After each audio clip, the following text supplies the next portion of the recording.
Hello बच्चों, आज अपन lesson number 3 गति की द्विविमीय गति इसके बारे में अध्ययन करेंगे। अपना लेसन नंबर 2 था गति की, लेकिन उसमें थी एक विमीय गति, वन डायमेंशनल मोशन। तो उसके बारे में अपने देखा था। वन डायमेंशनल मोशन क्या थी, उसमें देखा था कि जब कोई कण या वस्तु किसी एक अक्ष के अनुदिश गति करता है तो वह एक विमीय गति कहलाती है। लेकिन इस लेसन में अपन द्विविमीय गतियों के बारे में अध्ययन करेंगे। तो सबसे पहले अपन देखते हैं द्विविमीय गति क्या होती है। तो हेडिंग लेते हैं अपन द्विविमीय गति।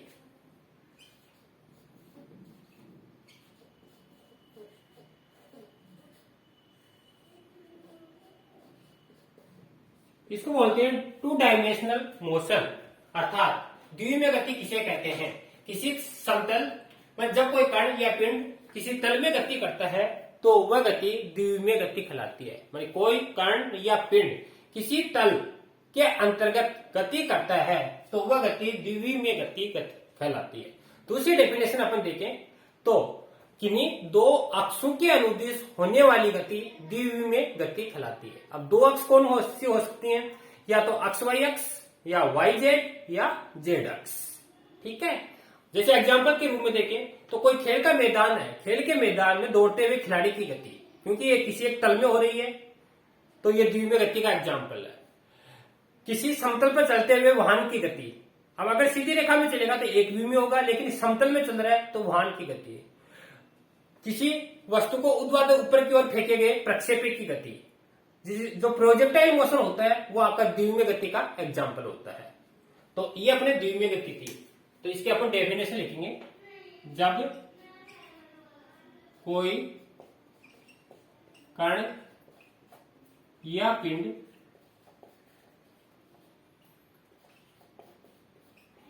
किसी तल में गति करता है, तल में गति करता है तो वह द्विविमीय गति कहलाती है। द्विविमीय गति कहलाती है।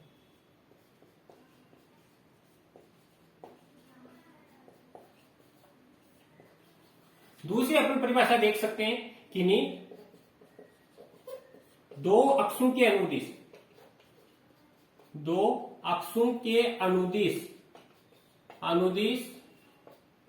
गति, कोई भी दो अक्ष, उन दो अक्षों के अनुदिश जो भी गति होगी वह द्विविमीय गति होगी।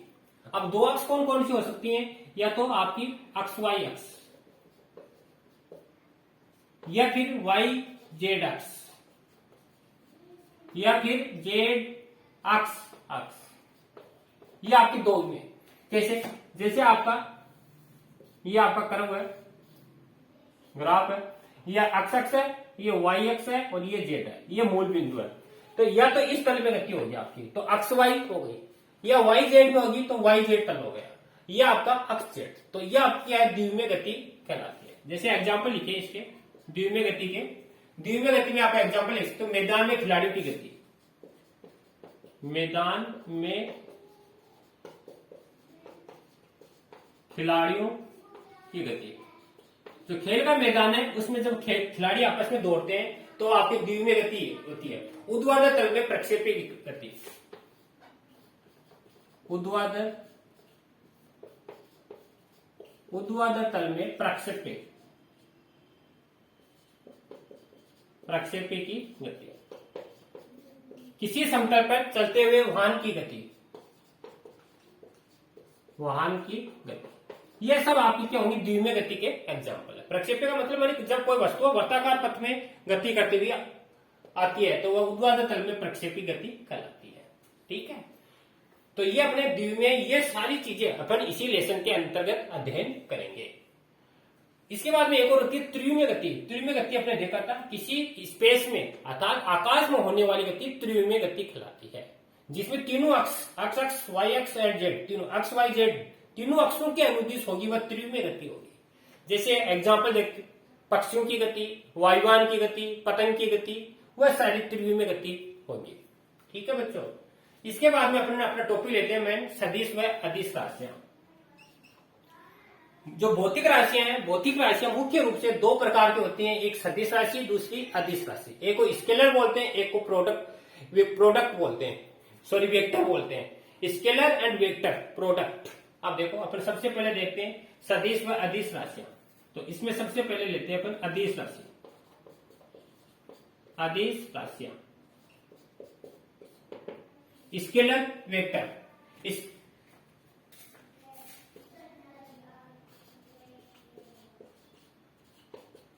स्केलर वेक्टर देखो क्या होती है। अदिश राशि किसे कहते हैं? तो सबसे पहले अपने पहले लेसन में देखा था राशि क्या होती है। भौतिक राशि मानी ऐसी राशि है जिसका अपन मेजरमेंट कर सकते हैं, माप सकते हैं, तोल सकते हैं, वो क्या कहलाती थी? भौतिक राशि कहलाती थी। जैसे पेन है, पेन की लंबाई है 2 मीटर, तो इसकी लंबाई क्या है? 2 मीटर है। अब इसको अपने माप लिया 2 मीटर है, तो लंबाई क्या है? भौतिक राशि है। इसी के आधार पर अदिश राशि की डेफिनेशन निकलेगी। अदिश राशि क्या होती है बच्चों? देखो, अदिश राशि ऐसी भौतिक राशि जिसका परिमाण एवं मात्रक ज्ञात कर सकते हैं, जिसमें दिशा की कोई आवश्यकता नहीं होती, वह आपकी अदिश राशि होती है। यानी परिमाण एवं मात्रक दो चीज का अगर आपको ज्ञान है तो वह भौतिक राशि क्या होगी? अदिश राशि होगी। जैसे अपन लिखे, इसकी परिभाषा लिखिए, ऐसी भौतिक राशि जिसको व्यक्त करने के लिए ओनली दो चीज, परिमाण व मात्रक की आवश्यकता होती है। यानी ऐसी भौतिक राशि जिसको व्यक्त करने के लिए परिमाण व मात्रक की आवश्यकता होती है, अदिश राशि कहलाती है। इसमें दिशा का कोई ज्ञान नहीं होता। परिमाण मात्रक क्या होता है? परिमाण होता है मानी कोई भी राशि है उसका संख्यात्मक मान, और मात्रक होता है उसके आगे जो अपन लगाते हैं मेजर। जैसे सपोज करो ये पेन, इसकी लंबाई 2 मीटर है, तो लंबाई है 2 मीटर। अब 2 क्या है यहाँ पर? 2 इसका परिमाण है, परिमाण, ये संख्यात्मक मान, और आगे आपने लगाया ये मीटर, ये क्या? इसका मात्रक है। ठीक है। जैसे आप बाजार से कोई वस्तु लाने गए, तो बाजार से कोई, जैसे सपोज करो आपने 5 केजी चीनी खरीदी। अब 5 केजी चीनी खरीदी, तो 5 क्या यहाँ पर? परिमाण है किसका? द्रव्यमान का। मान भौतिक राशि कौन है? द्रव्यमान है। इस द्रव्यमान का 5 क्या? परिमाण है, और केजी क्या है? यहाँ पर मात्रक है। तो इसमें अपने को दिशा का थोड़ा ज्ञान हुआ। ऐसी भौतिक राशि जिसमें परिमाण एवं मात्रक का ज्ञान हो, आप क्या कहलाएंगी? अदिश राशि। जैसे अपने एग्जाम्पल लिखे, द्रव्यमान, दूरी, चाल, आवेग, कार्य, ऊर्जा, शक्ति आदि, बहुत सारी हैं जिसमें दिशा का कोई ज्ञान नहीं होता, वह सब अदिश राशियां कहलाती है। दूसरी एक होती है सदिश राशि। सदिश राशि जिसको अपन बोलते हैं बच्चों वेक्टर। सदिश राशि देखो किसे कहते हैं?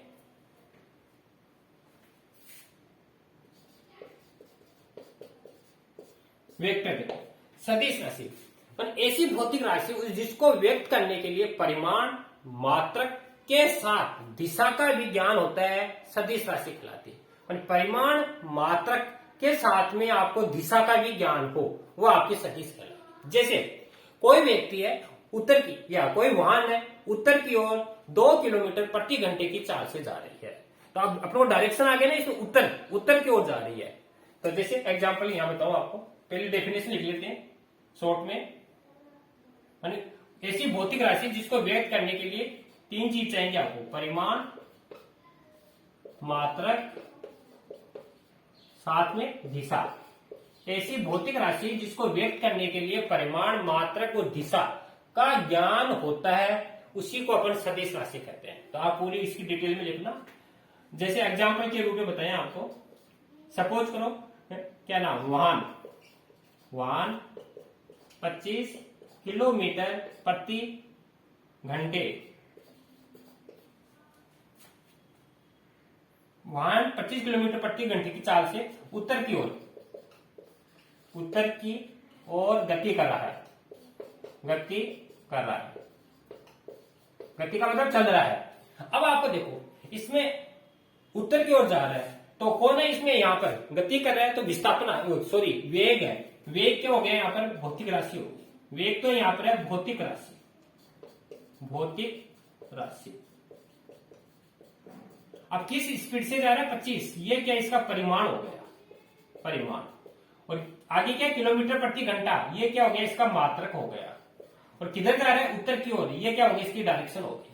तो ये तो आपको पता है, हमारी ऐसी भौतिक राशि जिसको व्यक्त करने के लिए परिमाण, मात्रक और दिशा तीनों की आवश्यकता हो, वो बच्चों क्या कहलाती है, आपकी सदिश राशि। ठीक है, इसके एग्जाम्पल देखिए अपन, जैसे विस्थापन, विस्थापन, वेग, बल, संवेग आदि बहुत है, काफी। तो हर बार एग्जाम में सदिश और अदिश में से क्वेश्चन आता है, मतलब सदिश क्या होती है, अदिश क्या होती है, और इस पर आधारित आपके एग्जाम्पल आपसे पूछते हैं। तो ये बच्चों का अपना सदिश और अदिश। अब इसके बाद में अपन पढ़ेंगे सदिश है, सदिश को किस तरह निरूपित करते हैं। तो यहां तक नोट करना, फिर आगे स्टार्ट करते हैं सदिशों का निरूपण।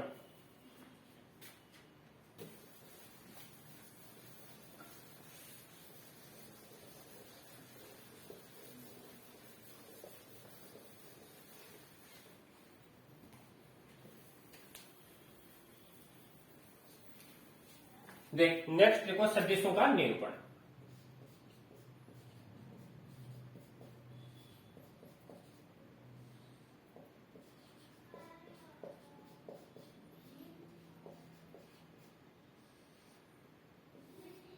निरूपण का मतलब है जो भी सदिश राशियां हैं या सदिश है उसको अपन किस तरह निरूपित करते हैं, प्रदर्शित करते हैं, वो अपन को देखना है। तो कोई भी सदिश है, सदिश को निरूपित करने के लिए सबसे पहले क्या करते हैं, एक रेखाखंड खींचते हैं। सदिश को निरूपित करने के लिए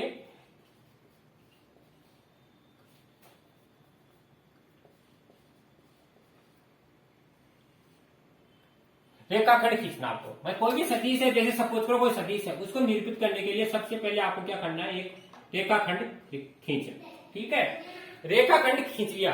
रेखाखंड की जो लंबाई है वह लंबाई क्या बताएगी, रेखाखंड खींचना है। और रेखाखंड की जो लंबाई है, रेखा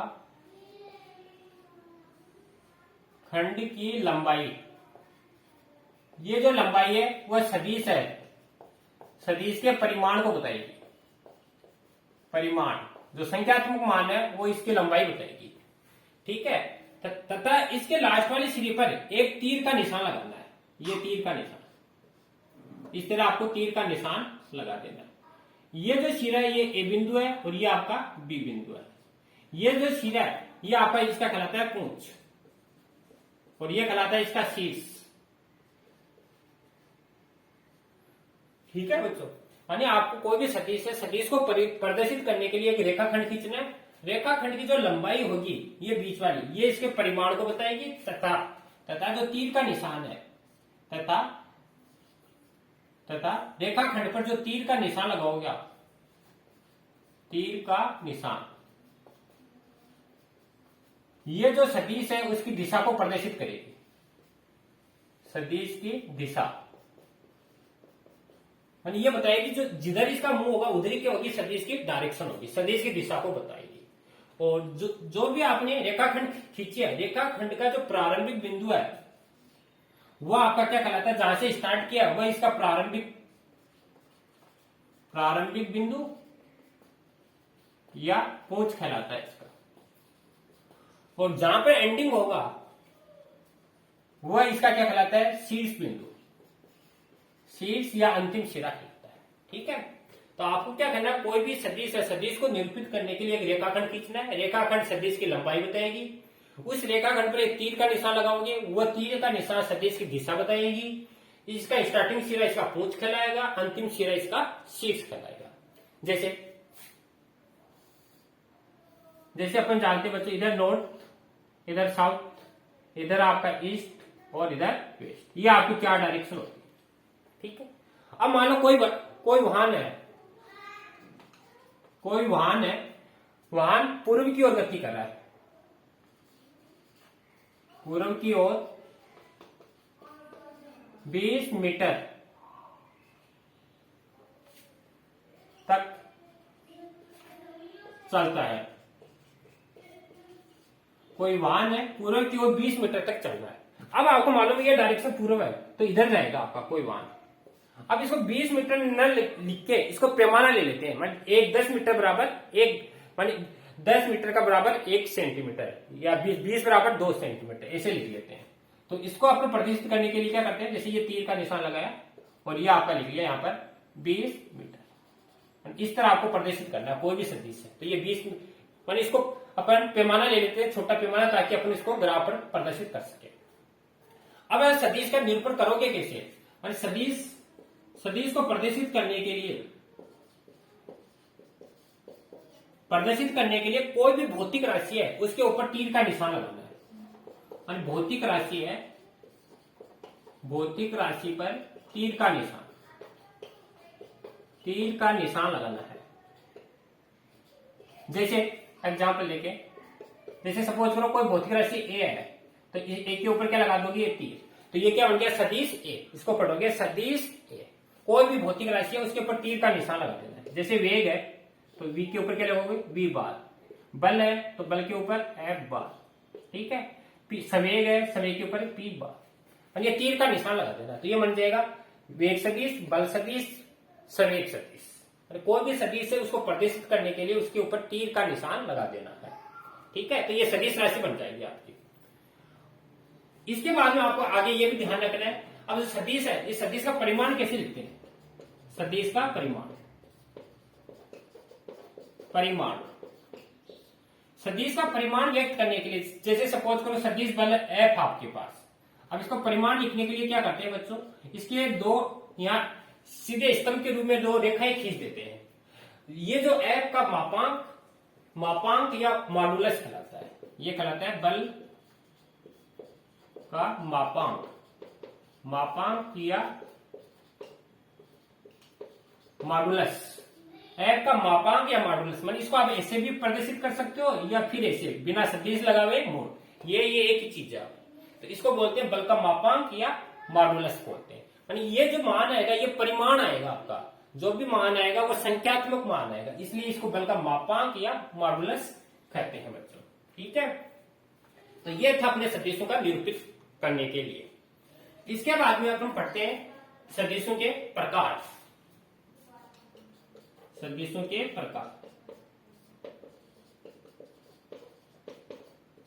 तो सदिश मुख्य रूप से 5 प्रकार के होते हैं। इसमें पहला अपन पढ़ते हैं तुल्य सदिश। तुल्य सदिश इक्विवेलेंट वेक्टर। देखो जैसा नाम वैसा काम। तुल्य सदिश किसे कहते हैं बच्चों, यानी ऐसा सदिश जिसका परिमाण व मात्रक समान हो, तुल्य सदिश कहलाता है। जैसे कोई सदिश उत्तर की ओर 2 मीटर जा रहा है तो दूसरा सदिश भी उत्तर की ओर 2 ही मीटर जाना चाहिए। तो ऐसा सदिश जिसका परिमाण और मात्रक समान हो, तुल्य सदिश कहलाता है। तो अपन लिख लेते हैं शॉर्ट में, यानी परिमाण आपको लिखना है ऐसा सदिश जिसका परिमाण व मात्रक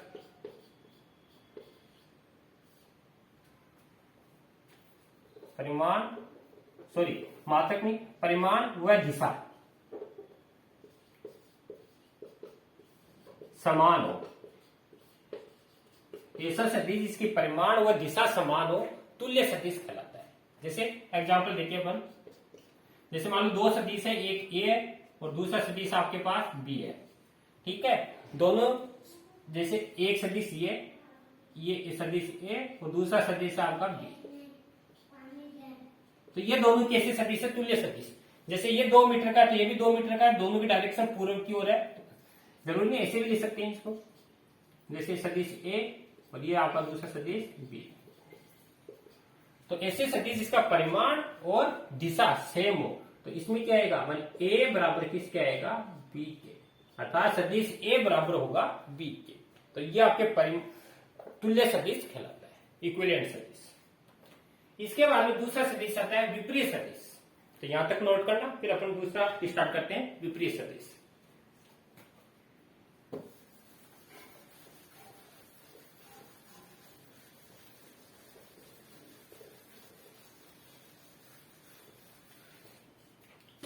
तो अपना हेडिंग चल रहा है सदिशों के प्रकार।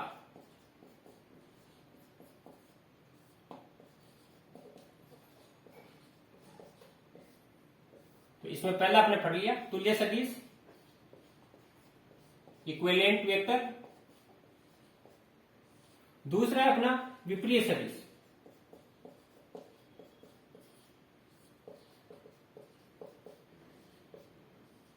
देखो विपरीत सदिश किसे कहते हैं? विपरीत सदिश किसे कहते हैं? ऐसा सदिश जिसका परिमाण समान हो लेकिन दिशा क्या हो? विपरीत हो। ऐसा सदिश जिसका परिमाण समान हो लेकिन दिशा क्या हो? विपरीत हो, विपरीत सदिश कहलाता है। शॉर्ट में लिख लेते हैं, ऐसा सदिश जिसका परिमाण ये तो क्या हो? समान हो, वह दिशा विपरीत हो, दिशा विपरीत हो, विपरीत सदिश कहलाएगा। कैसे? जैसे एग्जांपल देखिए अपन बच्चों, कोई सदिश ए है एक और दूसरा सदिश अपने पास बी है। अब कैसे लिखेंगे? जैसे एक सदिश आपका ये ए और दूसरा सदिश आपका ये बी। तो देखो परिमाण दोनों का सेम है। जैसे सपोज करो ये 2 मीटर का है तो ये भी 2 मीटर का होगा, लेकिन ये विपरीत है और इसको लिखेंगे ए माइनस बी। ठीक है, क्यों? डायरेक्शन विपरीत हो गई तो माइनस आ गया। जरूरी नहीं है, ये ऐसे भी हो सकते हैं। जैसे ये ए है और ये आपका बी है, तो इसमें भी क्या आएगा? ए बराबर माइनस बी। ठीक है, ये आपका था विपरीत सदिश। तीसरा था असमान सदिश। असमान सदिश। असमान सदिश किससे कहते हैं? ऐसा सदिश जिसका परिमाण तो समान हो लेकिन दिशा विपरीत हो, या दिशा विपरीत हो या परिणाम समान हो, या फिर क्या हो? दोनों ही अलग अलग हो, परिमाण एवं दिशा दोनों ही अलग अलग हो, असमान सदिश कहलाता है। और परिमाण व दिशा दोनों ही अलग अलग हो, विपरीत सदिश कहलाता है। कैसे? जैसे एग्जांपल देखें इसका, वो दो सदिश ए और बी है। सपोज करो एक सदिश ये आपका ए और दूसरा सदिश आपका बी। देखो यहां पर बच्चों क्या दिख रहा है? परिमाण अलग अलग है, दिशा सेम है। ठीक है, दूसरी कंडीशन ये बन सकती है,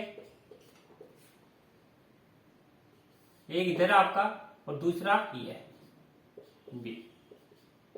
यहां पर देखो बच्चों क्या बन रहा है? यहां पर दिशा भी विपरीत है, परिमाण भी अलग है, क्योंकि ये जैसे 4 मीटर का है तो ये 2 मीटर का है। परिमाण और दिशा दोनों क्या हो गए? विपरीत हो गए। ऐसा भी लिख सकते हैं इसको, ये ए और ये बी है। इसमें देखो दिशा दोनों भी विपरीत है लेकिन परिमाण क्या है? सेम है। तो ऐसे सदिश जिसका परिमाण समान हो, दिशा अलग हो, दिशा अलग हो, परिमाण समान हो, या दोनों ही अलग अलग हो, असमान सदिश कहलाता है। इसके बाद में आता है चौथा शून्य सदिश। शून्य सदिश जैसे नाम से स्पष्ट हो रहा है, ऐसा सदिश जिसका न तो कोई परिमाण हो न ही कोई दिशा हो, शून्य सदिश कहलाता है। माने परिमाण व दिशा शून्य हो, ऐसा सदिश जिसका परिमाण व दिशा शून्य हो, शून्य सदिश कहलाता है। और इसको कैसे प्रदर्शित करोगे? इसको प्रदर्शित करने के लिए आपको जीरो लगाना बच्चों, और जीरो के ऊपर ये तीर का निशान लगा देना है। और शून्य सदिश क्या है? जैसे ये एक शून्य सदिश है, क्योंकि इसमें कोई परिमाण दिशा हुई क्या? कुछ नहीं हुई, तो इसको जीरो लगा दिए, इस पर वेक्टर लगाना, ये शून्य सदिश है। पांचवा होता है सरेखीय सदिश। सरेखीय सदिश। सरेखीय सदिश किसे कहते हैं? देखो सरेखीय सदिश कहते हैं माने एक ही रेखा के अनुदिश, एक ही रेखा के अनुदिश सदिश को सरेखीय सदिश कहते हैं। एक ही रेखा के अनुदिश, एक ही रेखा के अनुदिश सदिश को सरेखीय सदिश कहते हैं। कैसे? जैसे एग्जांपल देखिए इसका, जैसे सदिश मान लो ये ए है, अब इस यहीं से कोई दूसरा सदिश है इसके ऊपर एक ही रेखा पर, ये बी हो गया, ये सरेखीय सदिश। या फिर ऐसे मान लो एक सदिश ये ए है और दूसरा सदिश इसी के समांतर ये चल रहा है बी, ये आपके सरेखीय। एक ही रेखा के अनुदिश जो सदिश आएंगे वो सरेखीय सदिश होंगे। तो यहां तक नोट करना। इसके बाद में एक लास्ट सदिश है आपका एकांक सदिश, वो काफी इंपॉर्टेंट है।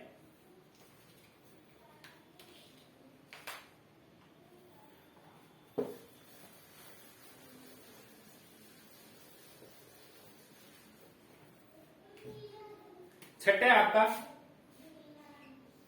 एकांक सदिश। एकांक सदिश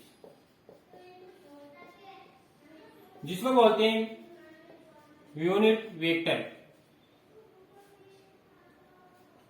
एकांक सदिश मोस्ट है, वेरी मोस्ट, एग्जाम में हर बार इसका क्वेश्चन आता है आपका। एकांक सदिश किसे कहते हैं? जैसे नाम से स्पष्ट हो रहा है, ऐसा सदिश जिसका परिमाण एक हो, एकांक सदिश कहलाता है। माने परिमाण का मतलब इसका मान एक हो। तो यहां लिख सकते हैं अपन,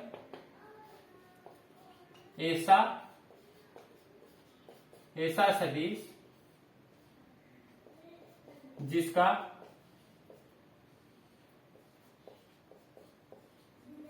परिमाण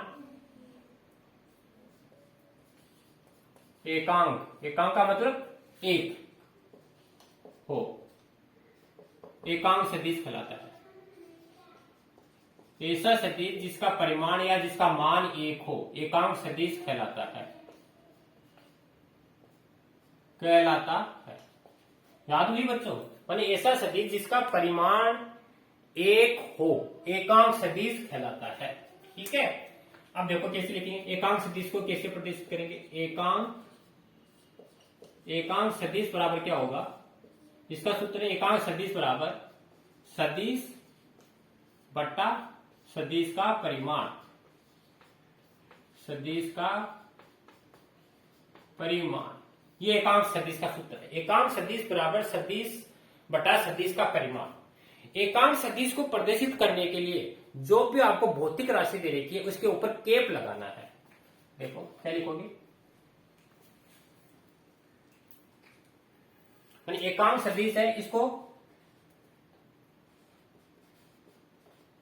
प्रदर्शित करने के लिए सदिश पर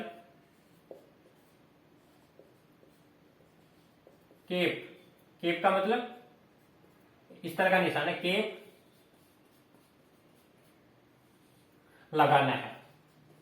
कैसे? जैसे एग्जाम्पल बताऊं आपको, जैसे मान लो कोई सदिश ए है, तो ए के ऊपर एकांक सदिश कैसे लिखोगे? सदिश ए लिख लिया, उसके ऊपर केप लगा दो, ये एकांक सदिश बन गया। जैसे बल एफ है, एकांक बनाना है तो ऊपर ये केप लगा दो, ये एकांक सदिश बन गया। केप लगाना है, इसको बोलते हैं एकांक सदिश।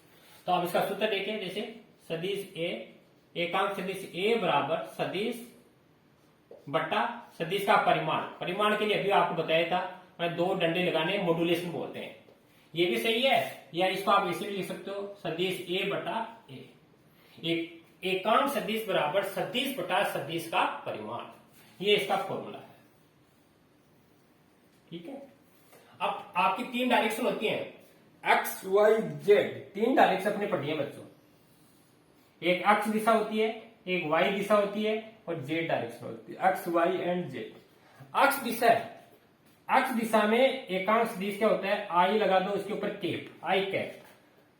वाई दिशा है, इसमें एकांक सदिश होता है जे कैप, और जेड दिशा है, इसमें एकांक सदिश होता है के कैप। ये क्या है? आई जे के, ये एकांक सदिश कहलाते हैं। इनका मान एक होता है, लेकिन ये दिशा बताने के काम में आते हैं। जैसे आई आया तो आपकी डायरेक्शन होगी एक्स, जे आया तो डायरेक्शन होगी वाई, और के आया तो जेड। तो देखो यहां आगे लिख सकते हैं, एक्स वाई और जेड,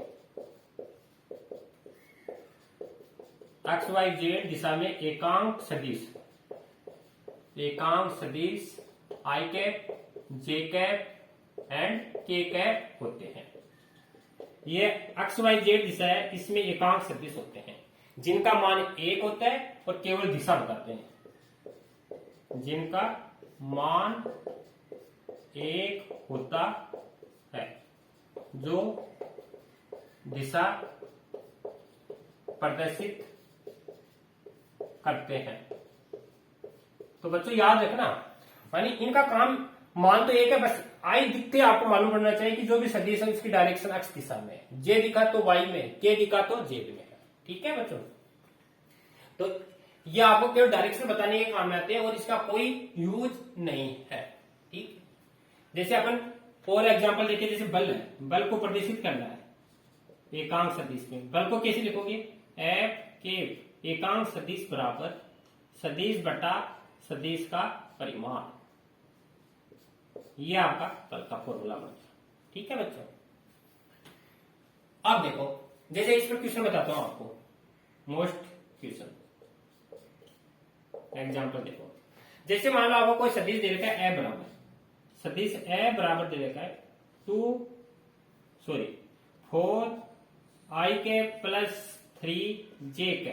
ठीक है। अब आई है ना, आई से मालूम पड़ गया कि 4 है, अक्ष दिशा में है। ये जे आ गया, इससे मालूम पड़ गया कि 3 वाई दिशा में है। अब ये कह रहे इसका एकांक सदिश याद करो। है क्वेश्चन इस तरह का आता है आपका, है तो बल का एकांक सदिश ज्ञात करो, सदिश ज्ञात करो। कैसे करोगे? देखो सूत्र अपने पास लिखा हुआ है। अब एफ का मान तो ये देखा है, अब पहले अपन परिमाण निकालना है। परिमाण देखो बच्चों कैसे निकालोगे? परिमाण में क्या होता है, जो यहाँ आई के साथ में गुणांक होता है ना, इसका वर्ग कर दो, प्लस जे के साथ में जो गुणांक होता है उसका वर्ग कर दो, और फिर इसका वर्गमूल ले लो। ये परिमाण होता है। 4 का वर्ग 16, 3 का वर्ग 9, और 16 9 कितने हो गए बच्चों? 25, और 25 का वर्गमूल करोगे कितना है? 5। अब एकांक सदिश लिखोगे बल का, एफ के बराबर, ये एफ की जगह जैसा कैसा उतार दो, 4 आई के प्लस 3 जे के बटा परिमाण की जगह 5। ये आपका एकांक सदिश है। बहुत इजी है आपका। जैसे और एग्जांपल दो आपको एक, जैसे सदिश ए बराबर 3 आई के प्लस 4 जे के प्लस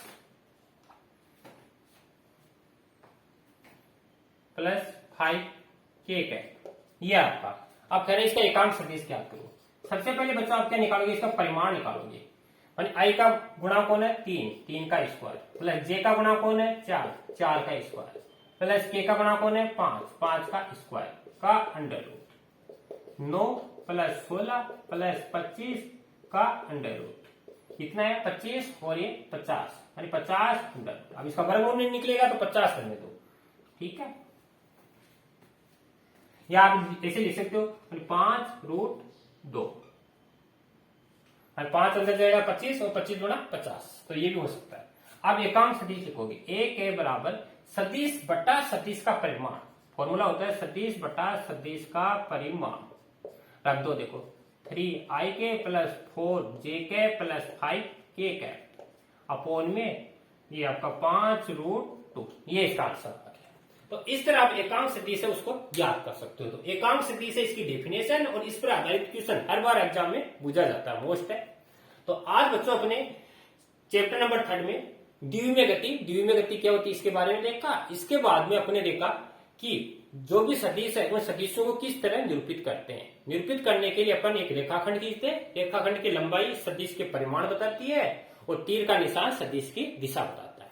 फिर अपने देखे सदिशों के टाइप में पढ़े हैं आपके एक समान सदिश, विपरीत सदिश, असमान सदिश, तुल्य सदिश, शून्य सदिश एवं एकांक सदिश। तो इसके बारे में आज अपने अध्ययन किया। अब इससे संबंधित जो क्वेश्चन है आपकी पाठ्य पुस्तक में दे रखे हैं, उनको आप नोटबुक में करना है। और अब इससे अगले जो टॉपिक आए हैं अपने सदिशों के संयोजन, कॉम्बिनेशन ऑफ वेक्टर, वो अपन नेक्स्ट वीडियो में देखेंगे। धन्यवाद बच्चों।